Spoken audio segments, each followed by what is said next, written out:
Many people think of Jesus as a great religious teacher. They put him in the same category as other influential people in history. He was wise, he was moral, helpful, and understand why people say that. Jesus taught about loving your neighbor. He taught about forgiving others, people who hurt you, caring about the poor and the forgotten. Those are very good teachings, but here's the problem. Jesus didn't just teach good things, he made extraordinary claims about himself. Jesus didn't just talk about God, he spoke as God. He forgave sins, he claimed authority over life and death, he accepted worship. And once you see that, you realize that Jesus doesn't really fit in the category of just a moral teacher. C.S. Lewis pointed this out years ago, and in my opinion, he said it better than anyone else. Listen to these words. He said, "I am trying here to prevent anyone saying the really foolish thing that people often say about him," meaning Jesus. "I'm ready to accept Jesus as a great moral teacher, but I don't accept his claim to be God. That is the one thing we must not say. A man who is merely a man and said the sort of things that Jesus said would not be a great moral teacher. He would either be a lunatic on the level with a man who says he is a poached egg, or else he would be the devil of hell.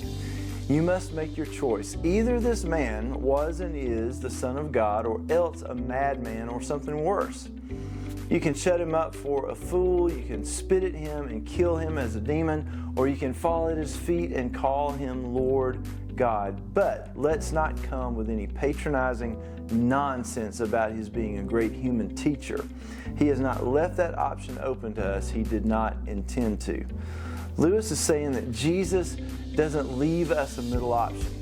We don't get to say he was a great moral teacher. So let's think this through. First, look at Jesus' life. People who lie usually get exposed. Their stories don't hold up. Their character breaks down under pressure. But even the people who opposed Jesus had trouble finding anything wrong with him.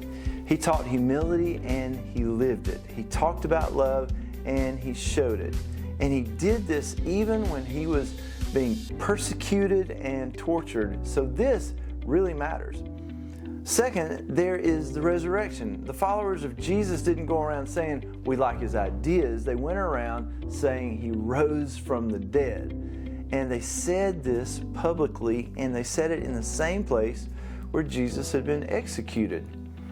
They didn't gain power or comfort or any positive thing from this message. They lost everything. So people may die for something that they believe is true, but no one is willing to die for something they know is made up. And then there's what Jesus still does with people today. Good teachers give good information. Jesus actually changes lives.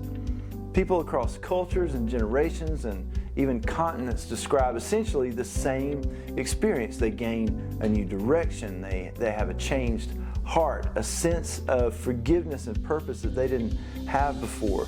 Jesus didn't say, "Here's the truth." He said, "I am the truth." So here's what it comes down to. If Jesus is just a religious teacher, then we can take his advice or leave it. But if Jesus is God, then his words carry authority. It means God came here to earth, not to condemn, but to save. Not to stay distant, but to be here with us. So Jesus isn't just someone to admire, he's someone to trust. And the real question is not whether Jesus is interesting or influential. The question is whether he is who he says he is. Because if he is, then he isn't just a good teacher, he is Lord. I'm Pastor Rob with the Net Community Church here in Huntsville, and I would love to meet you in person. If you're watching from somewhere else, I'd love to be your online pastor. Please like and subscribe, and I'll see you in the next video.